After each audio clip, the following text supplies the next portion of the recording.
महाभारत का युद्ध 900 ईसा पूर्व लड़ा गया था।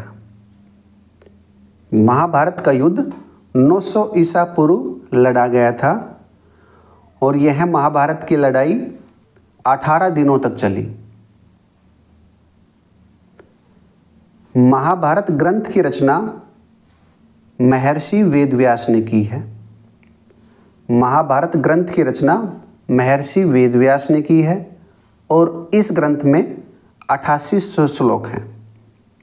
इस ग्रंथ में 8800 श्लोक हैं और यह विश्व का सबसे बड़ा महाकाव्य है। महाभारत विश्व का सबसे बड़ा महाकाव्य है।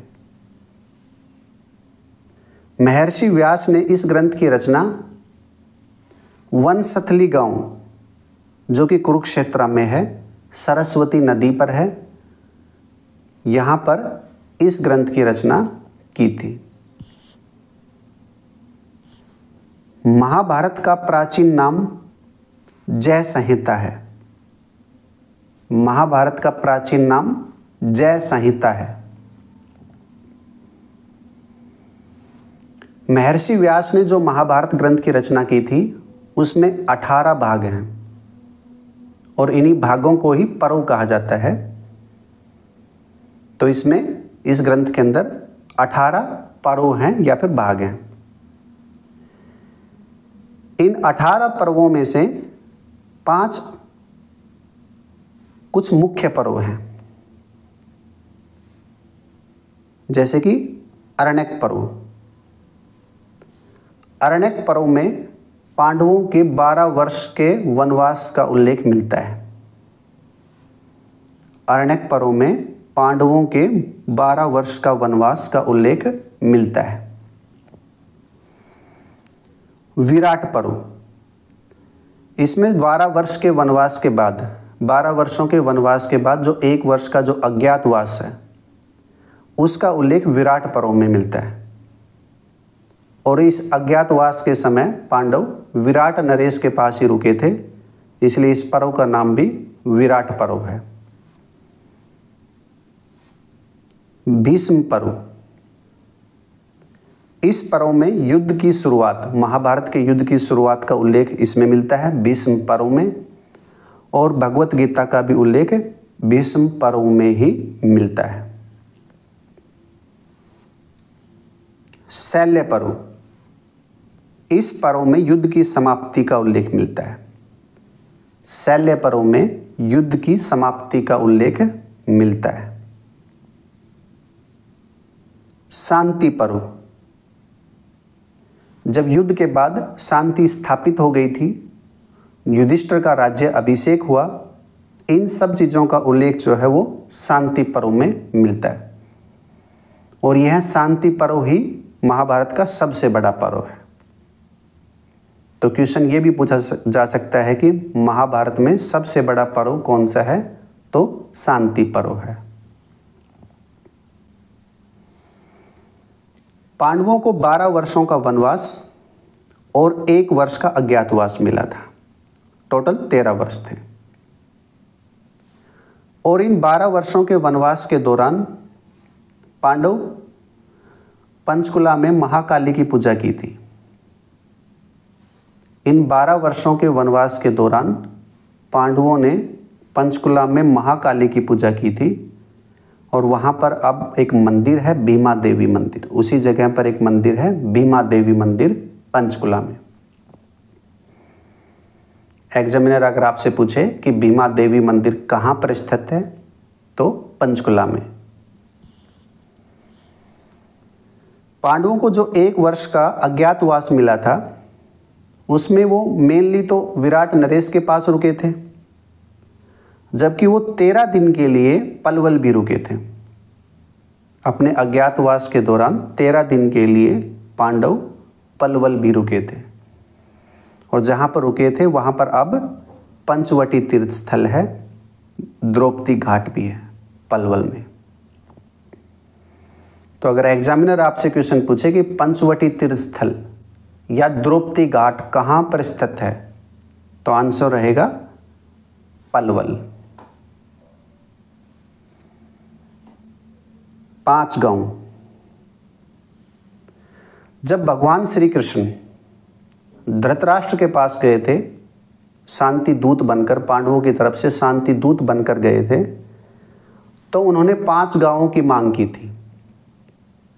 उन्होंने 5 गांव मांगते हुए कहा था कि अगर आप ये महाराज 5 गांव दे देते हो तो युद्ध नहीं होगा, परंतु वहां पर दुर्योधन नहीं माने।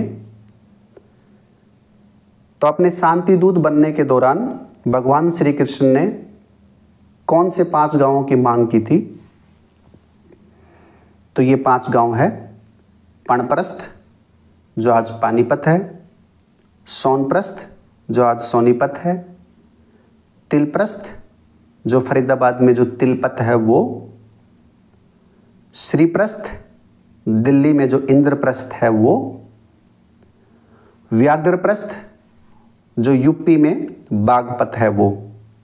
तो इन 5 गांवों की मांग भगवान श्री कृष्ण ने शांति समझौते के तहत की थी।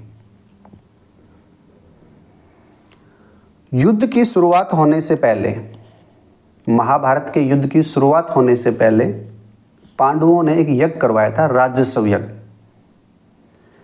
और ये राजस्व यज्ञ के दौरान उन्होंने कुंड बनवाए थे, 9 ग्रह कुंड कैथल में, क्योंकि यह यज्ञ जो है कैथल में ही करवाया गया था और वहीं पर 9 ग्रह कुंड बनवाए गए थे। तो एग्जामिनर आपसे एक क्वेश्चन पूछ सकता है कि महाभारत के दौरान जो 9 ग्रह कुंड बनवाए गए थे वो कहाँ पर बनवाए गए थे? तो आंसर रहेगा कैथल। कैथल को ही छोटी काशी के नाम से जाना जाता है। कैथल को छोटी काशी के नाम से भी जाना जाता है। महाभारत में भगवान श्री कृष्ण ने जो गीता का उपदेश दिया था, भगवान श्री कृष्ण ने, वो ज्योतिसर सरोवर, जो कुरुक्षेत्र में जो है ज्योतिसर सरोवर, वहाँ पर जो बरगद का पेड़ है उसके नीचे उन्होंने गीता का उपदेश दिया था।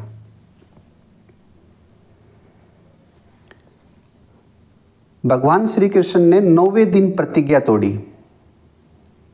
युद्ध का जो 9वां दिन था, उस दौरान भगवान श्री कृष्ण ने अपना सुदर्शन चक्र भीष्म पितामह की तरफ उठा लिया था, परंतु अर्जुन ने उनको रोक दिया था। तो जो उनकी प्रतिज्ञा थी कि मैं अस्त्र नहीं उठाऊंगा, तो उन्होंने अपनी प्रतिज्ञा जो है युद्ध के 9वें दिन तोड़ी।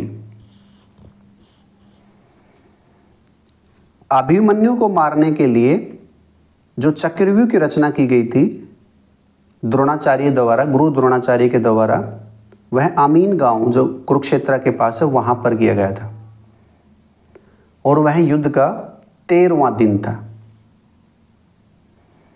तो चक्रव्यूह की रचना 13वें दिन की गई थी आमीन गांव में। ये 3 पॉइंट है वो कर्ण से संबंधित है। कर्ण झील कहाँ पर स्थित है? तो कर्ण की नगरी में ही स्थित है, करनाल में।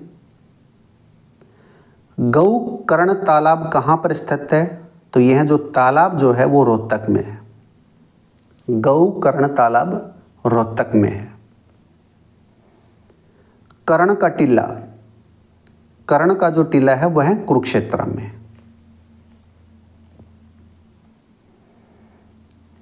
बात करते हैं बाणगंगा तीर्थस्थल। बाणगंगा तीर्थस्थल या फिर नरकातारी तीर्थस्थल, जहाँ पर भीष्म पितामह को बाणों की सैया पर अर्जुन ने लेटा दिया था युद्ध के दौरान, तो वह स्थान है कुरुक्षेत्र। तो एग्जामिनर अगर आपसे पूछे बाणगंगा तीर्थस्थल या नरकातारी तीर्थस्थल कहाँ पर स्थित है, तो कुरुक्षेत्र में।